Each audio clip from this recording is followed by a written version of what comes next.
Oi, meu nome é Eduarda Vitória, este é meu canal, seja bem-vindo a mais um vídeo.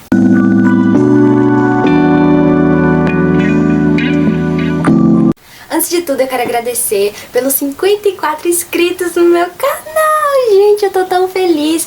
Hoje é dia 17 de janeiro, são 8h30 da manhã, eu estou com 54 inscritos nesse momento e eu tô muito feliz, muito obrigada a cada um.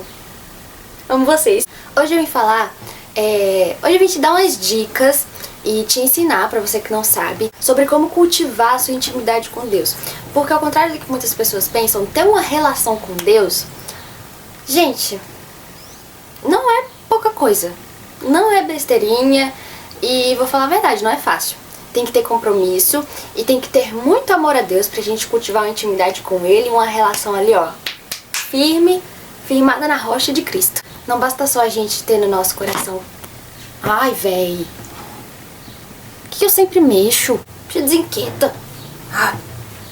Porque ao contrário do que muita gente pensa, não basta a gente ter só o sentimento no nosso coração de que a gente ama Deus e que Deus ama a gente e eu não preciso fazer mais nada com relação a isso e tá tudo bem. Não, não é assim. A gente precisa conversar com Ele. Ele é o nosso Pai, Ele é o nosso amigo, Ele é o nosso consolador, Ele é tudo que a gente pode ter de melhor. Então como que você não vai conversar com essa pessoa todos os dias? Como que você não vai buscar conhecer ela? Quando você vai casar com alguém, você vai procurar conhecer coisas sobre aquela pessoa, você vai procurar conhecer as coisas que ela gosta, as coisas que essa pessoa não gosta, esse tipo de coisa. Você tem que conversar com ela todos os dias, você tem que conviver com ela todos os dias, você tem que falar sobre o que você sente pra essa pessoa tem que falar do que ela sente, sobre o que ela sente com você. E Deus fala com a gente por meio disso daqui. Não precisa de profeta, não precisa de revelação. Por meio disso daqui a gente já tem tudo. Por meio disso daqui nós já recebemos o suficiente vindo de Deus. Mas Ele, como ainda é muito bom e maravilhoso e misericordioso, como Deus ainda é muito misericordioso, quando a gente tá precisando de um empurrãozinho a mais, Ele manda alguém pra poder falar em nome dele. Mas, fora isso, e a gente pode falar com Deus por vários meios. Nós podemos escrever cartas. Ai, meu caderninho tá ali. Ó, tem esse caderninho aqui. Aí eu fiz uma parte, tipo assim, uma capa para as minhas cartas para Deus. Para Yahweh, Yahvé, Javé, Yahweh. Tantas pronúncias. Aí aqui, ó, algumas cartinhas e tal. Porque a gente pode tanto escrever cartas pra Deus, porque pra quem gosta de escrever, até pra quem não gosta de escrever também é algo bem bom. É bem bom, porque você não vai estar só ali fazendo tipo algo mental, algo psicológico, algo só você e você. Não, você vai estar você e Deus, sabe? Você sabe que tem um destinatário pra quem você tá escrevendo, não é só pra você mesmo. Você pode vir aqui, ler depois e tal, mas o alvo principal é Deus. E Ele vai estar recebendo essas cartas, sabe? Mesmo que elas estejam aqui escritas num papel dentro do seu quarto, onde quer que seja. E tudo que você escreveu aqui, tudo que você expressou por meio da ponta da caneta ou do lápis. E é muito bom escrever cartas pra Deus. Outra forma da gente falar com Deus é por meio da oração comum. Olha onde eu joguei a almofada. Que a gente chega aqui no quarto, ajoelha, ou senta, ou deita, mas vai da pessoa, ou fica em pé. O importante é, se você conseguir orar deitado, beleza, mas não dormindo, o importante é não dormir. Chegar aqui e falar com Deus, seja assim em voz alta, ou seja só dentro da sua mente mesmo, mas é melhor em voz alta, mesmo que essa voz alta seja mais baixa, assim, tal, falando bem baixinho só com Deus, porque a gente sabe que a gente tá conversando ali com Ele, mas às vezes a gente tá sem força pra falar. Eu mesmo às vezes fico sem força pra falar, tipo, com sono, já cansada, e falo só dentro da minha cabeça mesmo. Mas é muito melhor quando a gente começa a falar assim em voz alta. Eu mesma tinha muito hábito, até esse ano passado, eu ainda tinha muito hábito de falar sozinha. Sério, eu sempre tive muito hábito de falar sozinha. Então, melhor do que você falar sozinha, melhor do que ficar criando cenários imaginários dentro da sua cabeça sobre várias coisas que não vão acontecer, melhor você jogar esses cenários pra Deus. Melhor você falar assim, olha Deus, meus sonhos são isso, isso e isso. Olha Deus, hoje aconteceu isso e isso. Olha Deus, amanhã eu gostaria que acontecesse isso e isso e isso. Por exemplo, só tô dando exemplos. Nós precisamos muito conversar com Deus. Eu não vou mentir, eu sou uma pessoa que ora assim, pouco. Mas eu tô lutando. Um dos objetivos que eu coloquei esse ano foi assumir o compromisso de orar de manhã e de noite. Tem dias que eu não cumpro?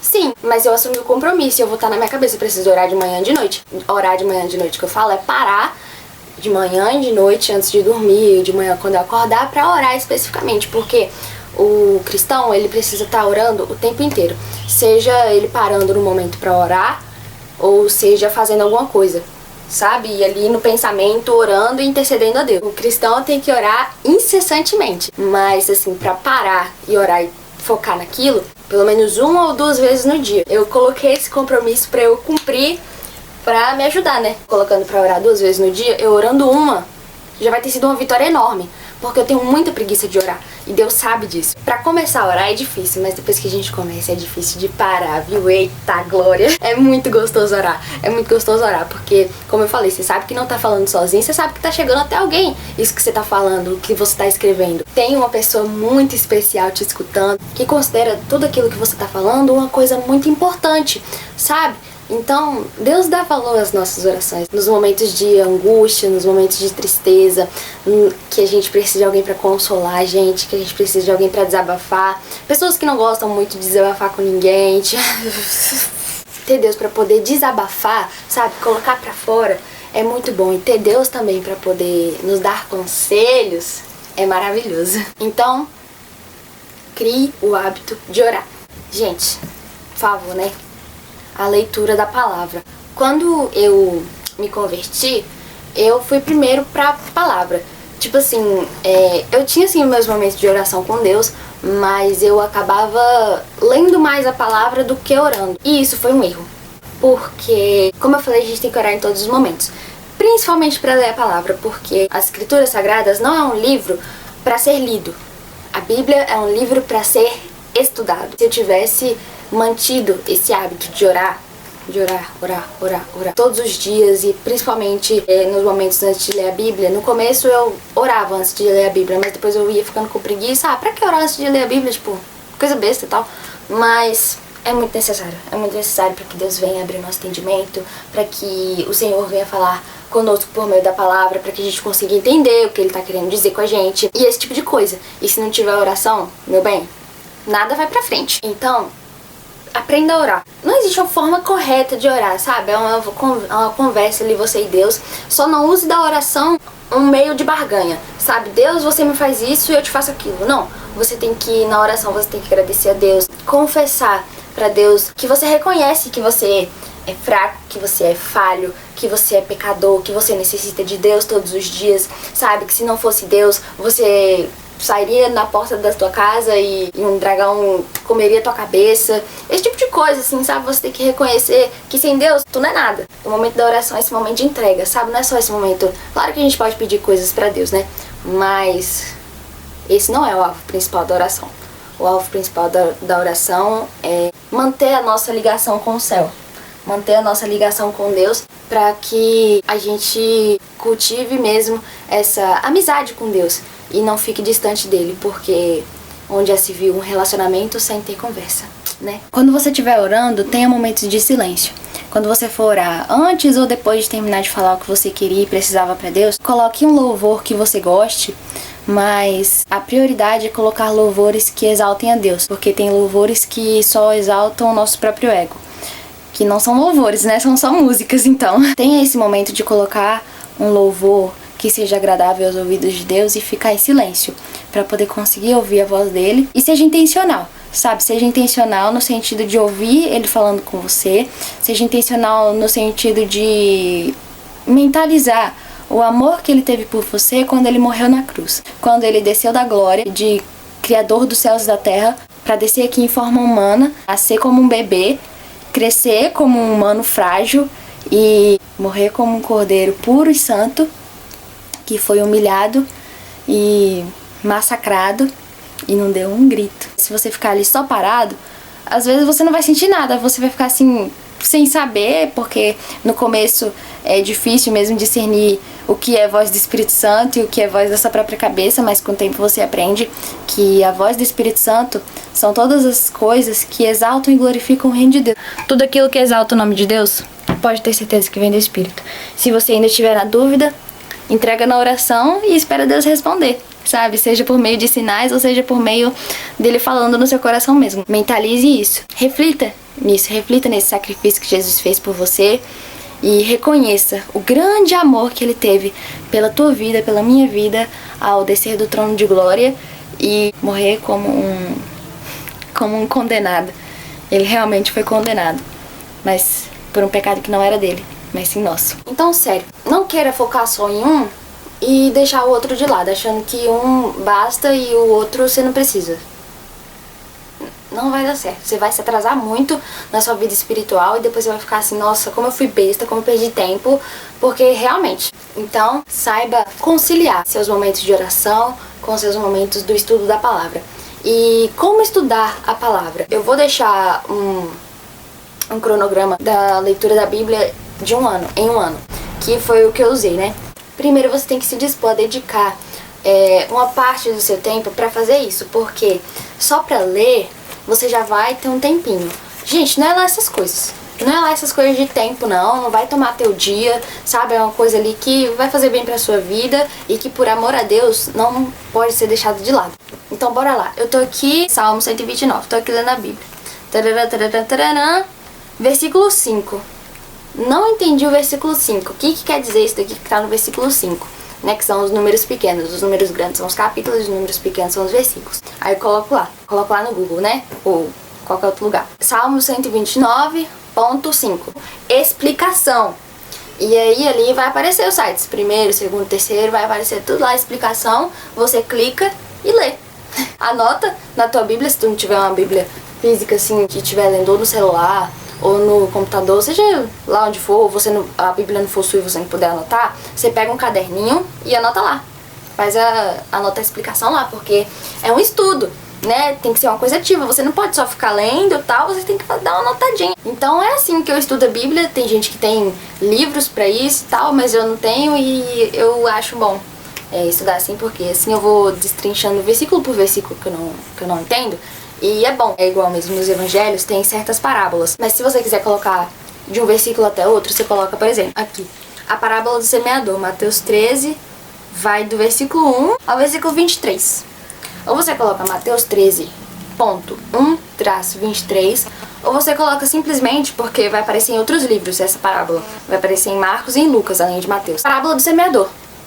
Pronto, aí ali vai aparecer as explicações certinhas, tanto do que está dizendo em Mateus, quanto em Marcos, quanto em Lucas, os versículos que você não entender, você pode pesquisar ali também especificamente. E a leitura do cronograma, como ela é para ser feita em um ano, o que fica para você ler em cada dia não é muita coisa, então não toma muito do tempo, sabe? Mas precisa ter dedicação, né? Tudo precisa ter dedicação, principalmente para Deus. Então estude muito essa palavra, porque ela é viva e eficaz, e tudo que você precisa ouvir da parte de Deus tá aqui. Vá à igreja. Cristo, por meio da palavra, vai falar que nós cristãos temos que compartilhar da mesma fé, temos que ter um só amor, uma só fé, e temos que ser um só, temos que ser unidos, sabe? A igreja de Cristo, ela funciona como um corpo, e cada pessoa funciona como um membro desse corpo. Por exemplo, aqui eu tenho uma orelha, aqui eu tenho o meu braço, aqui eu tenho a minha mão, aqui eu tenho o meu pé. Olhemos pra minha mão. Se eu arranco esse dedo aqui, a minha mão vai continuar funcionando. O meu braço vai continuar funcionando, o meu corpo vai continuar funcionando normalmente. Mas o dedo que vai ser arrancado fora não vai servir pra mais nada. E assim são as pessoas quando elas estão fora da igreja, sabe? Elas acabam não funcionando da maneira que deveriam funcionar, porque a gente não pode viver sozinho, a gente não pode viver isolado, a gente não pode viver só no nosso cubículo achando que somos autossuficientes, sabe? A gente não é autossuficiente, a gente precisa de pessoas, a gente precisa de apoio. E uma pessoa que segue a Cristo, sabe, que tem fé nele, que quer andar nos caminhos corretos, como é que essa pessoa vai ficar andando com pessoas que não têm o mesmo propósito e o mesmo objetivo? Claro que Jesus se assentou com pecadores e tal, andava rodeado deles, mas os amigos reais de Jesus eram os 12 discípulos. Ele ainda tinha um grupo mais seleto, que eram os 3, e ele ainda tinha o mais próximo, que era 1. Nós precisamos escolher bem o tipo de pessoa que vai estar rodeando a gente, sabe? Se a gente não se rodear de pessoas que compartilham do mesmo propósito que nós, Logo a gente perde o sentido da coisa. Se você realmente está convertido para Cristo, se você realmente quer viver uma vida para Ele, conviver o tempo inteiro, ter somente amizades de pessoas que não têm o mesmo objetivo que você de ir pro céu e de alcançar a santidade, não vai fazer sentido. Porque você vai querer falar sobre coisas que a pessoa não vai estar nem sabendo do que você tá falando, sabe? Os seus assuntos vão ser diferentes do da pessoa. Então é por isso que a gente precisa ser igreja, é por isso que a gente precisa estar junto com os nossos irmãos e irmãs em Cristo Jesus, para que a gente se fortaleça cada dia mais, que a gente crie esse vínculo e que a gente se rodeie de pessoas que vão incentivar e levantar a gente na fé, sabe? Pessoas que vão orar por nós, pessoas que vão nos ajudar, pessoas que vão estar conosco. É sobre isso a igreja. Frequente a igreja, porque além dessa comunhão com os irmãos, a gente ainda tem ali, né, o privilégio de ouvir e aprender da palavra do Senhor. Seja vinda do pastor, seja vinda do presbítero, seja vinda de um irmão ou irmã. Ali a gente vai guardando mais a palavra na nossa mente, porque às vezes o que a gente não lembra por ter lido ou, sei lá, a gente lembra por ter escutado na igreja com uma certa frequência. Agora, essa é séria. É só pra quem tá disposto. Essa é pra quem fala assim, ó, eu não tô de brincadeira não. Sabe o que é? O jejum. Tá pensando que é fácil? Olha. Gente, o ato de você negar aquilo que o seu corpo mais necessita, que é a comida. Tem gente que faz de comida e água, eu só faço de comida. Eu não consigo ficar sem água ainda. Talvez, quem sabe um dia eu chegue lá. Quando você nega essa necessidade suprema do seu corpo, negar a voz do pecado, fica mais fácil. Fica muito mais fácil. Eu louvo a Deus, assim, por Ele ter me ajudado a jejuar. Eu tinha acabado de me converter e eu já comecei assim, ó, não, quero jejuar, vou jejuar, e graças a Deus. Porque ali eu fui me fortalecendo de uma maneira que, se eu não tivesse jejuado, eu não sei o que teria acontecido comigo. No começo, um pecado, sabe, uma tentação que era assim, uma coisa que, ai meu Deus, sabe, que te deixava assim a flor da pele, sabe, que te fazia assim arrancar os cabelos de tanta tentação. Quando você vai começando a jejuar, aquilo vai passando a ficar assim, sabe, o pecado fica aqui tipo assim na tua cara, a tentação fica aqui na tua cara e você fica assim, pra trás de mim, Satanás. Eu comecei como realmente um iniciante tem que começar, né? Tirando o quê? Uma refeição só. Um exemplo. Eu tomava meu café da manhã ali 8 horas da manhã. E ali, no horário do almoço eu não almoçava, de tarde também não comia e só ia comer na janta. 7 horas da noite, por aí. A questão de jejum é isso. É você começar aos poucos, com o que você aguenta, sabe? Quando você fala pra Deus que você vai tirar uma coisa, que você vai ficar certo tempo sem comer, você tem que ficar esse certo tempo sem comer. Você não faz promessa com Deus que tu não vai cumprir, não. A Bíblia alerta. Antes não faça voto nenhum e fique tranquilo, mas se fizer, cumpra. É bom você ter uma frequência regular de jejum. Por exemplo, um jejum por semana. Faça um jejum por semana, tira um dia ali que você sabe que pode ficar sem comer, que você sabe que se você ficar fraco não vai atrapalhar as suas coisas. Aí você começa, nessa semana eu vou ficar 6 horas sem comer. Se eu não passar muito mal com essas 6 horas, semana que vem eu vou tomar o café da manhã e só vou comer de novo na janta. Na outra semana eu vou permanecer com isso. Na outra semana, se eu for aumentar, vai ser só mais 1 horinha do que eu fiquei semana passada. E por aí vai, sabe? Vai aumentando de hora em hora, daquilo que você acha que aguenta, não extrapola, tá? Vai aos poucos que um dia você fica igual Jesus, 40 dias, 40 noites sem comer. Eita glória! Porque também no jejum, a gente também fica mais sensível pra ouvir a voz de Deus. A gente também fica mais sensível às coisas do Espírito, ao invés das coisas da carne. Tanto no momento que a gente tá jejuando, quanto depois disso. A gente vai dando lugar pra Deus, pra ouvir a voz dele, no sentido de fazer coisas que agradem a ele, fazer coisas que exaltem o nome dele, sabe? Ele vai abrindo a sua mente, ele vai tirando travas do seu coração, tirando travas da sua mente que às vezes a gente pensa certas coisas sobre determinados assuntos e pensa coisas erradas sobre isso, sabe? Pensa com um olhar não bíblico. E ali a gente sabe que a Bíblia nos instrui de outra forma, mas a gente não quer aceitar. Então, com o jejum, a gente vai quebrantando o nosso coração. Com o jejum, a gente vai abrindo esse espaço realmente para Deus entrar e fazer a obra dele na nossa vida. Mateus 5:48. Portanto, sejam perfeitos, como perfeito é o Pai Celestial de vocês. Gente, é isso. Acho que eu falei tudo que eu tinha pra falar. Se eu lembrar de alguma coisa depois, enquanto eu estiver editando, eu falo ou deixo sem falar, não sei. Então esse foi o vídeo. Obrigada por ter assistido até aqui. Se você gostou, não esquece de deixar o gostei, se inscrever no canal, compartilhar com a galera pra poder me ajudar, tá bom? Que Deus te abençoe e até o próximo vídeo. Tchau!